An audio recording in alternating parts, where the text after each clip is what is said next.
when I was in high school, I had a really tough time. I mentioned in the book that I was expelled from boarding school. And the experience around that was really conflicting for me. I had to address grief in different ways. You know, when you're a young ambitious person, I had all these ideas. I was going to be a prefect. I was going to be a scholarship student to all these amazing places and go and do all this stuff. But that plan wasn't feasible anymore. Yeah. And I also lost most of my friends in that process. It was a very hard time for me, and I didn't have someone to talk about my issues with. I was only 12 years old when I had my first and only unsuccessful suicide attempt, and I'm glad that I survived it. There was a child, like I worked in the library because my love for books is endless. I worked in the library, and there was a child who came in at break to talk. And I was always one of those teachers who was always really available for kids to talk. But on that day, it was a particularly busy day. I think it was end of term. They had just gotten their reports. It was end of term. So we were collecting the books so that they start the new term on a clean slate, right? So I was very, very busy. And I think I was dismissive because I was flustered and I was busy. And I was like, no, I'll talk to you tomorrow. Tomorrow never came for me and that child. She was in matric. She had been planning on being a doctor.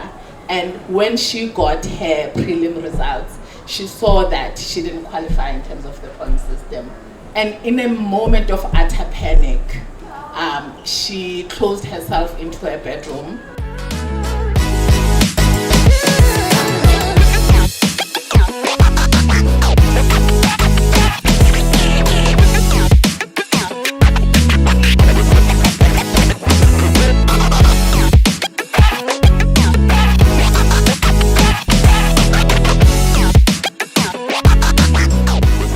Hello guys, welcome to Bookmarked Conversations with Penny. This is our episode 3, and today I am at Exclusive Books in Clearwater Mall, and I am excited to be interviewing these beautiful ladies. In front of me is Rumbi and Michelle. I will let them introduce themselves, but we have their books in front of us, you can see, but I'll give them a chance to introduce themselves to you viewers and just find out how amazing these ladies are. Let them tell us about themselves. Okay, so over to you, Rumbi. You will start and then pass over the mic to Michelle. Cool. Well, thanks for having us. I'm Rumbi. I'm based here in Joburg, sharing my second book called Your Guide to Adulting. I found that after I wrote my first book, I kept writing. You know, I had so much advice to share. My category is non-fiction, focusing on giving life advice, career advice, personal development advice for young people. And literally I would write articles every month in preparation for writing a book, and I just kept going. You know, so this book represents another 25 chapters of thoughts I've had over the last 3.5 years. It took me a long time to do it because I also work in corporate.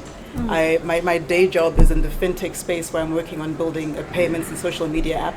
But my heart has always been for helping young people discover their talents. You know, in the previous episode, we talked about the challenges that happen once you are in corporate, having to navigate either decisions as a leader, entrepreneur. And the thing is, you don't... Or as an employee. As an employee, right? But the challenges as an adult are made easier if you have a foundation that helps you make good decisions when you're young. Yeah. So oftentimes we're dealing with ourselves and therapizing with ourselves in our older years.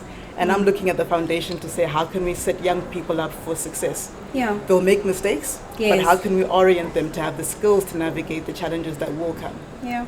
So your book, when I saw your book for the first time, I was thinking, because on show, I think one of Showmax, I think they had a show called Adulting. So also it's them navigating life. So the challenges whilst they are growing in their 30s, you know. Yeah. So is it maybe it's something that's more or less similar, you know, because they are also trying to find their way in life, you know, making mistakes, but then learning from them and then finding their way to being an adult. Yeah, I mean, mine, it is non-fiction, there's no spice. So it's more about just saying, you know, what are the skills? I mean, I share a lot of personal anecdotes. Okay. So it's basically personal anecdotes, bit of advice, reflection exercises at the end of every chapter. Because at the end of the day, even though I want to mentor people, my goal is not to make people like me. My goal is to help people discover who they are, what their terms are, and having a framework of support, having that sustain them over time. Yeah, awesome. Over to you, Michelle. Good evening. My name is Michelle Kekana, and this is my debut novel, The Fragile Mental Health of Strong Women. The book is basically about how people relate to themselves. I've struggled with mental illness ever since I was 12 with depression. And at that time, I didn't even have the language for it, of how I was feeling. You know, I was having an existential crisis. The whole, why am I here? What is the purpose? Why so much effort for what felt like so little reward then? And I think the lessons that have stuck with me the most in life are those I've learned from fiction books, from literature.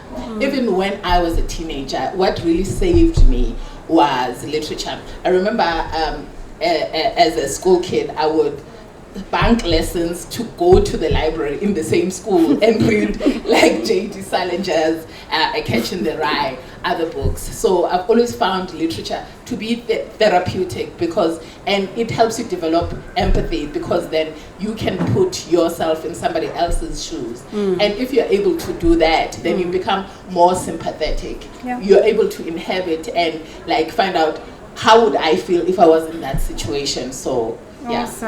Awesome. And I must say, when I speak to authors, I always say to them, it's very, very important for you to think, you know, when you are actually finalizing your book, the cover of your book, you know, what it says, you know, it's very catchy. I love the colors, because when we walk at the store, an exclusive book, let's just say I'm coming here just to shop. No, you know, I'm shopping around. I'm not particularly looking for a book, but then I just say, let me just pop in.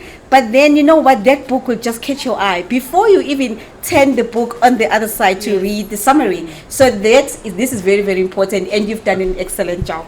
So it's very, very eye-catching, and it's like it grabs your attention. So that is very, very important. I always say that to authors, that do your homework, do that. Let us be grabbed by something at least. Absolutely. And you've done it. Yeah, we live in a very visual culture, and I mean, it's like we are exposed to more images than our ancestors have. Like we know more faces, more people, more things, and I think they're grabbing, you know, like the old saying, do not judge a book by its cover. But unfortunately, it doesn't apply. No, it doesn't apply. No, society. No. People will look at a book and it's like, nah, not for me. Yes. And whatever. No, so we do judge it. Eye-catching. Yeah, no, we do judge it, definitely. Yeah. Well, over to you, Rumbi. Adulting and mental health are often spoken about in isolation. Why was it important for you to write about your topic, okay, in such like personal ways? You know, both of you, you know, both your books. You know, you're writing them in a personal way as if, you know, it's something that you've experienced for both your books. So why is it important? I think you've already answered me, but you'll tell us more. You tell us more. We want to know.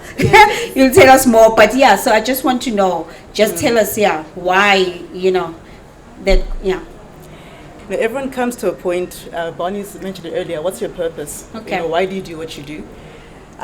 For me, and that's why I specifically focus on young people. Yeah. So my first book, like I said, it's for teenage girls, and my ideal reader there is a teenage girl between 13 and 17, right? And then this book picks up from matric, right? Yes. And even if I write another one, it's still going to be for young people. Why? When I was in high school, I had a really tough time. I mentioned in the book that I was expelled from boarding school, and the experience around that was really conflicting for me. Yeah. Because in being expelled from school, I had to address grief in different ways. You know, when you're a young ambitious person, I had all these ideas. I was going to be a prefect. I was going to be a scholarship student to all these amazing places and go and do all this stuff. But that plan wasn't feasible anymore. Yeah. And I also lost most of my friends in that process. It was a very hard time for me, and I didn't have someone to talk about my issues with. And even if what I've learned about mentorship is that you don't necessarily need someone to give you answers, but you need room for someone to tell you that what you're going through is okay, it's valid, and you will be fine. Yeah. So if nothing else through the book, what I aim to do is to give a thought process for how to make sense of stuff, Yeah. but also to help young people be aware that there's someone that they can speak to. Yeah. I still won't have the answers, even though I'm making myself available. I've written 400 pages of advice, but you still might not find the answer to your particular problem in the book.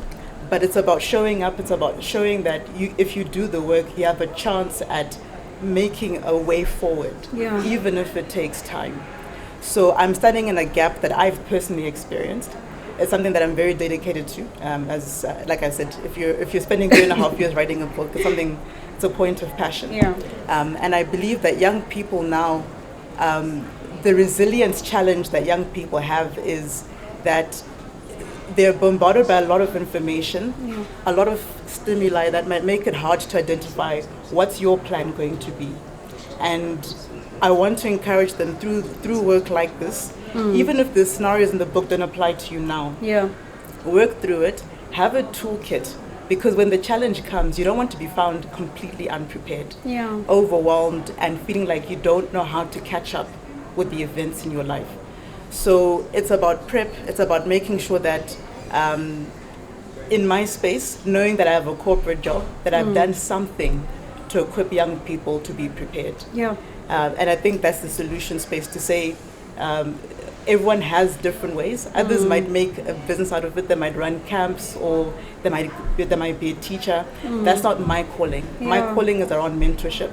And even then, I can't mentor everybody. So this is what I do to mentor at scale. Yeah, I love how you were referring to Bunny's book just now. So the books today, these 4 books, they are somewhat like linked somehow. Yeah. I was not seeing that. I didn't see that when Chris sent me the list of authors that are going to be here. But as you guys are talking, because what you are talking about now, it leads now to the mental state. You know, she's going to be telling us now why she decided to write about it. You mentioned it to us earlier, but now it's for the viewers now, you know. So it's for the viewers. So we want to know why.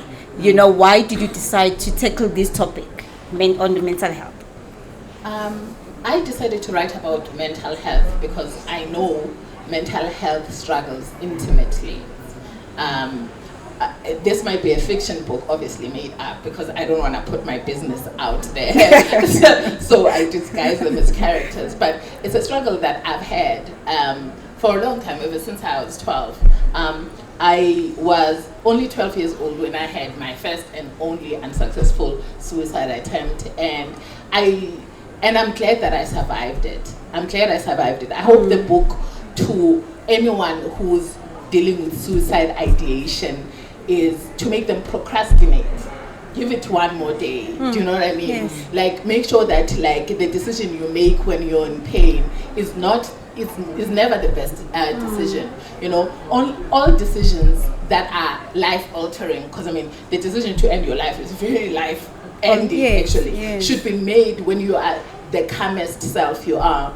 And I taught for 17 years at a very well-to-do all-girls school, and in there I saw that like mental illness has nothing to do with need, like the physical need, you know. Like often in our black communities, you're always taught, no, there's so much meat in the fridge, why would you want to kill yourself? Do you know what I mean? It's always related back to like you have clothes on your back, you have parents who love you, then why would you be sick? But in teaching at a very privileged like IEP schools, I saw that even the kids there who had really loving parents who come from nuclear families that are functional or whatever it is, can still experience depression in its worst way. One of my experiences there, like when I was a fairly young teacher, there was a child, like I worked in the library because my love for books is endless. I worked in the library, and there was a child who came in at break to talk. And I was always one of those teachers who was always really available for kids to talk. But on that day, it was a particularly busy day. I think it was end of term. They had just gotten their reports. It was end of term. So we were collecting the books so that they start the new term on a clean slate, right? So I was very, very busy. And I think I was dismissive because I was flustered and I was busy. And I was like, no, I'll talk to you tomorrow. Tomorrow never came for me and that child. She was in matric.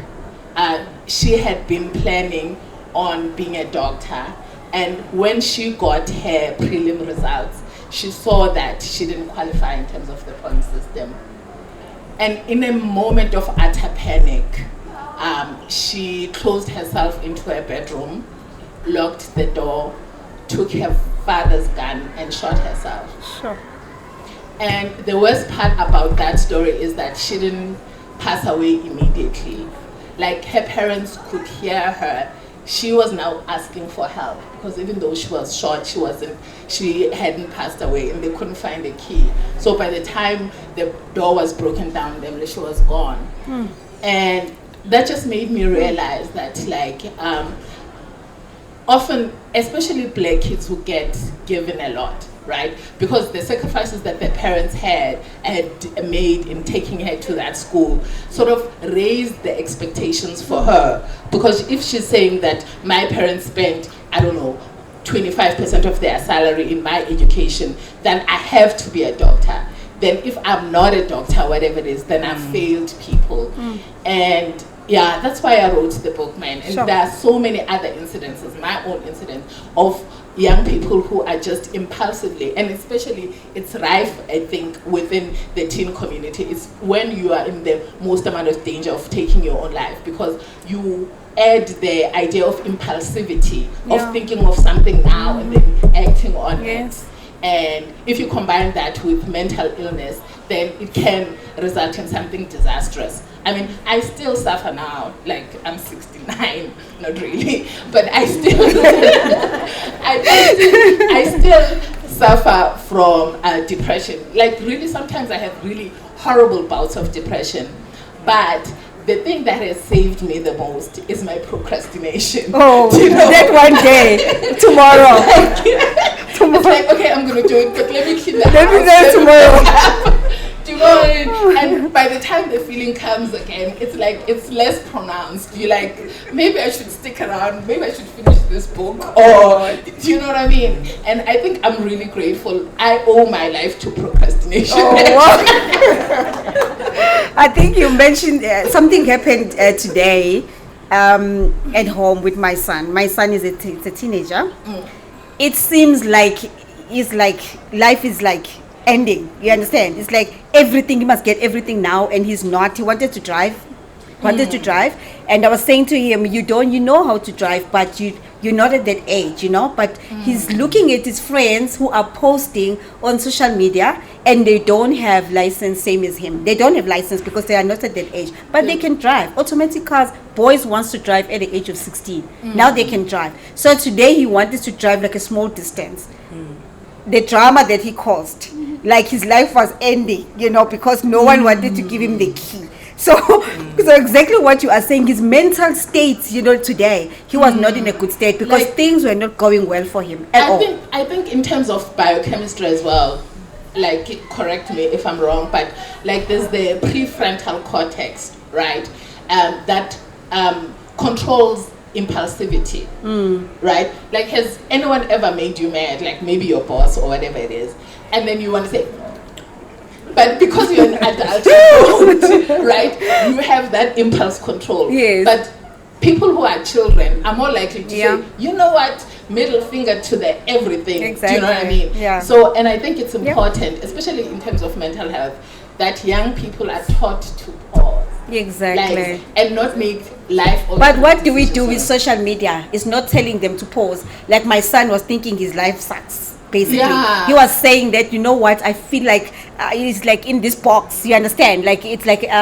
that's why people react like this, because of what you guys are doing. You know, you're not letting me do what I want to do. So now what I'm saying is looking at things also, looking at people also. Social media plays a very huge role It does. in them reacting the way that they are reacting. So in your opinion, you've written the book, then how do we deal with these things as a society? Like, how do we deal with these issues? We are raising these kids that are looking at people out there and they want to be like them. They want to do those things like them. So how do we protect themselves to actually get into the mental state, and then eventually, like, something more or less what you are saying. I'm not saying it's going to happen because of the car. I'm just saying to avoid things like that, for them to get in those holes because they are watching social media.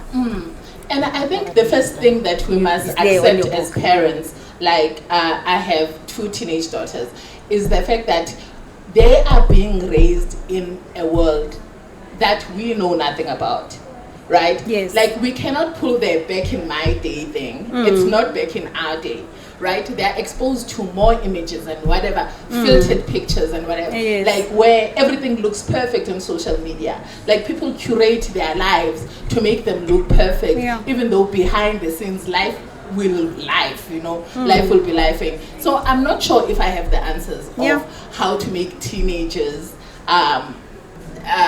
like realize that social media is not all smoke and mirrors. It's not real. Like, it's not real. It's all smoke and mirrors, but it is. That's what we see, but it's real to them.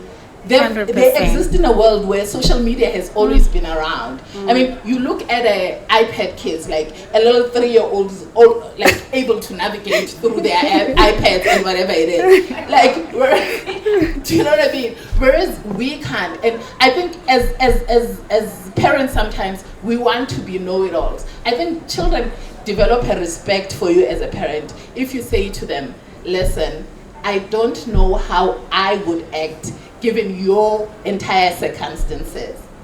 But my advice would be, like, take a pause, realize that even when you do take pictures, for example, selfies or whatever it is, you will delete 98 of those selfies to come up with the one that is perfect.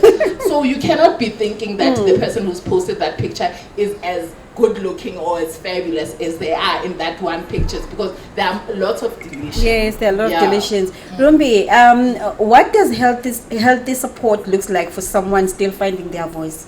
So you talk about that in your book. So what is it? What is that healthy support that a person needs? You know, you mentioned that in your book when you talk about mentors as well. Yeah, I think a lot of this, I think, has to be collaborative and specific to the person. So, you know, if you tell a young person that social media is bad, it's not really practical, right? Yeah. To say don't use social media. It's more about what's the purpose of social media. Yeah. Do you use it to learn? Do you use it to upskill yourself? Do you use it to inspire? If you do compare yourself, are you comparing to learn? Yeah. Are you comparing yourself to a relatable person like a professional and not Kim Kardashian? You're absolutely right. Somebody, I was sorry to interject there. Someone, I was listening at the gym and had my earphones. I like to listen to motivational speakers. And then this guy was saying that it's been an hour and you are scrolling on Instagram. What have you learned? When you switch off your phone after an hour, after scrolling for the whole hour, what have you learned? So it comes back to what you are saying. What are you looking at? Because you're going to find what you want. So is it something that's going to grow you? Or is it something that you're just going to now look and be like, oh, they're in the boat. I wish I'm also cruising like the Kardashians. So something like that. So yeah. I mean, the influence you bring into your life has to be very intentionally layered. So I look at things in terms of what's your social setup? You know, what's the quality of your friendship circle? Yeah. You might have friends that help you to detach from social media, but if your friends are toxic, if you're hanging out and talking about negative things, gossiping, plotting to break the rules, plotting to steal your mom's car or something like that, then, you know, you might not be, you'll still not end up in a good place. Yeah. So I think for all of us, not just young people, we have to look at what's the quality of the people we surround ourselves with, and to get those relationships into a healthy space. Sometimes it means exiting relationships that unduly influence us. And then with those that you can't avoid, like with family and let's say teachers around us, it's how do you create healthy boundaries so that when you are around those people, you don't get yourself into a negative state that pushes you to do wrong things. Oftentimes we allow ourselves to interact with people who we know trigger us, and it's almost a form of self-permission to do the bad thing that we wanted to do anyway. Right? So I like helping people identify what are their real triggers, what are the reasons why they have the friends they have, why they relate to certain people the way they do, and as a result, what are the actions that show up in their lives. A lot of young people fail to connect the long-term consequences of their short-term acts. You were both talking about impulsivity. Yes. You know, our devices and the way that we live have trained us to think that so many things are instant. I didn't get those results that I want to be a doctor now. Therefore I can never be a doctor. Yes. Exactly. And I specifically talk about how do you mitigate low grades and still get to where you want to be. Because it would have been easier if you got the grades now in matric. but you didn't. And now you might have to do a pre-med course somewhere else. Yeah. Or you might have to be a nurse first and then become a doctor. But you can still get to where you want to go. Right? And you heard what Onke was saying earlier. What happened to his life? Yes. His journey as Yes. well. Where he was pausing, but he actually got to where he wanted to be. Yes, his mom was not happy, but he did get to where he was supposed to be. Yeah. But so that's why I'm saying that your books are like, what we are discussing. It's so much. It's getting linked somehow. Yeah. And it's frameworks, because at the end of the day, we can, I speak to different people, whether it's corporates or schools. It's good to have talks. It's good to inspire one another. But when it all comes down to it, we need frameworks. Yes. Right. You said you learn a lot from fiction. Yes. And that's the function of a curious mind that's always ingesting information. But for some people, they might only ever ingest 2 or 3 instrumental books in their lives. And there's a risk that if we're not also giving people frameworks on how to develop, that they might not get there. Yeah. Or they might not have that sustained ability to learn to get to the next thing. Yeah. Right. So the good thing is that there's so much variety of content, right? Yeah. You can have your thrillers, you can have your other Your content out there. everything. You have everything, right? Yeah. But I do think that we have to, especially for people here who are parents, teachers, mentors, you have to actually look at the young people in their life and think about what are the tools they need. Yeah. Right? And to park aside that pressure that says I must know everything, because parents actually don't know everything.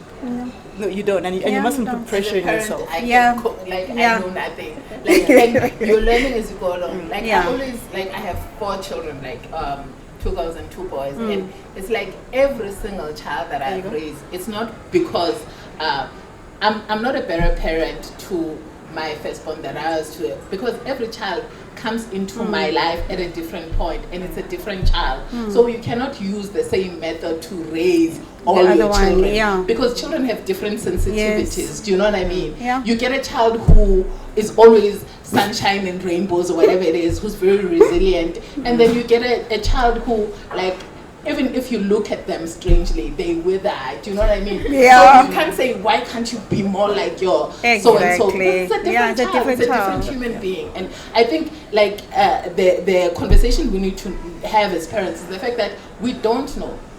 Sometimes we don't, we have no clue. And you can't say to your child, I wouldn't, if your friend were to jump off a cliff, would you also jump off a cliff? I've done things. I have done things, even as a grown-up, because my friends were doing them. Even as a grown-up, it's so dismissive to say to children as if they are lesser beings. They just have little less life experience, but they are fully human. Yeah. You cannot treat them as if they are idiotic. Yes, maybe impulse control, but you cannot treat them as if they are idiotic. You can, I think a more relatable thing would be, how would you think doing what your friends doing would serve you personally? Do you know what I mean? And let's not just, I think peer pressure, societal pressure, if we always look at peer pressure as being an altogether bad thing, but I've used good peer pressure within my household. Within, when psychologists say you must always catch your children doing something good and just make a big row out of that, because they want to continue doing something good. And if the sibling knows that so and so gets such a good response from mom because she does something good, then that's they want pressure. Yes. They also want to mimic a good thing. Do you know what I mean? Yes. Yeah. So you were talking about social media just now. So this is my dream. Yes. I know that with the technology, yes, this is me. So I mentioned earlier that I have a book club, and it's purely because I love reading. That's why I started it. And my dream is for everybody, everyone to have a book next to them. And I know that we are saying, trees and all these things that we paperless and going. I want people to actually go the old-fashioned way of reading the book, of actually holding the book. So that's my dream, to make holding a book fashionable, basically. I want that. I know there's audio, there's all these other methods. My thing is, we are so glued on our computers, on our screens, 9 to 5. For me, it is like a privilege for me to hold the book and just put away. It's a luxury. So that is what we need to advocate to these kids. This is what it is. If you're holding a book, you're seen as this, this person who's in fashion, So that is what we are trying to do. So that they read. Cool make the book reading cool again. So that is one of my favorite, I've always, I feel about books, I think the way you feel about books. When you're talking about trees, one of my favorite sayings, I don't know if I'm going to quote this right, because sometimes I butcher people's words. It goes something like, and when a tree saw a book, then it knew that there is life after death. That is interesting. Yes. So yes. Yes. That's amazing. Okay, so I just want to how can family, friends, and peers better support young adults or women who feel overwhelmed by their responsibilities or identity struggles? Ideally, with this book in particular, I actually want people to read it with their friends, with their parents, so that you have a chance of growing together at the same time. Yeah. A lot of the loneliness that people come to feel, especially as relationships end or transition, is that you're not growing at the same pace. Yeah. You don't have to grow in the same direction, but you have to be able to grow in certain dimensions, such as working on your empathy, your self-awareness, your kindness, your direction in life. Yeah. If you become a very direction-led person, but all your friends are drifting, it's going to be very hard to hang out with them. Yes. Right. So part of support is being at the same life stage at a similar time as one another, so you can stay in each other's lives and challenge each other along the way. I also think that it's about giving people room to be who they are. Yes. Oftentimes we believe that friendships are about the fact that we like the same things, therefore we go together. It's okay to be different, and it's okay to accommodate differences, but you have to actually know that fundamentally there's love and support for one another, even if your actual interests are different. And what that will force people to do is to actually know what their values are. Yeah. Because the minute your values start to clash, the minute you find yourself either compromising or fighting a lot, you start to be in wrong relationships. So to me, support looks like making sure that you are growing together at the same pace, valuing the same things, but giving room for everyone to be different. And you've answered my next question to you was that what advice would you give to somebody that feels like they are failing at adulting? It's like, this is like, I think this is not for me, So what advice would you give? I think you touched a little bit on that, you answered that question a little bit.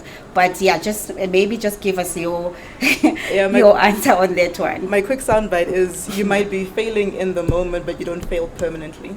Every day you've got a chance to wake up and do better. Yes. When I was having different struggles as I was growing up, literally the thought in my head is just do the next right thing. Yeah.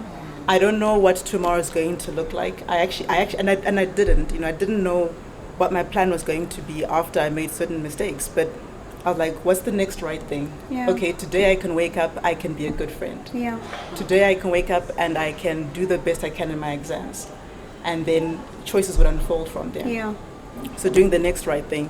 It isn't a finite exam. It's not matric where you only get one shot. Every day you've got these different opportunities to show up.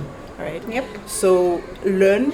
If you actually listen to all of what we're saying, there's a lot of self-awareness, a lot of reflection. Yes. So it doesn't matter if you failed previously, as long as you identify the lesson from those failures and then take that forward into being better the next day. The next day. Yeah. Awesome. Okay, so thank you, ladies. Thank you so much for the conversation. Now I'm going to ask you guys also the famous question that I always ask my guests. So just to find out from the audience, what is the question that I asked the two authors, Onke and Buddy, just now? What is their favorite question that Penny said she always asks their guests?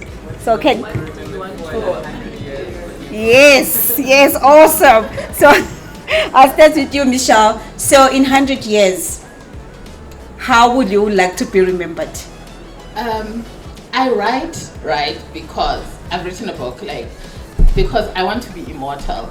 You know, Shakespeare lived 400 years ago, but we still have access to his thoughts even today because he wrote a book. So I know I'm gonna be remembered. Here's the proof. Yes. I don't need to worry about it. Yes. Oh my God. Yes. Over to you. How would you like to be remembered? So you asked me earlier what the whole purpose is of what I do. I'd like to be remembered for just giving someone a little bit of hope when they needed it. That's it. Even if it's hope to be better, hope to wake up, hope to not end it all, hope that things can improve, hope that that they have a purpose. Yes. Yeah, I just believe in giving people hope. Yes. Then there is tomorrow. You can do better. Yeah. Tomorrow you still have another opportunity. Just hang in there one more day. Ne? Yes. One more day. Okay, guys, we've come to Productive. the end of our podcast. Thank you, ladies. Thank you so much. We cannot wait to dive into your books, to read your books, and I'm sure in future we'll be talking. I'll be talking to you guys as soon as I'm done with the book. I'm normally known for reviewing books, and I'm always vocal about it. So you will definitely see that. And I will just hashtag you on your pages or whatever social media platform that you are, just to let you know that I'm done and I found your books this way, so that my viewers can also read your books, guys. Okay, so I'm all for promoting. So yeah, so thank you so much, and the audience, lovely audience. Thank you, guys. Thank you, Chris.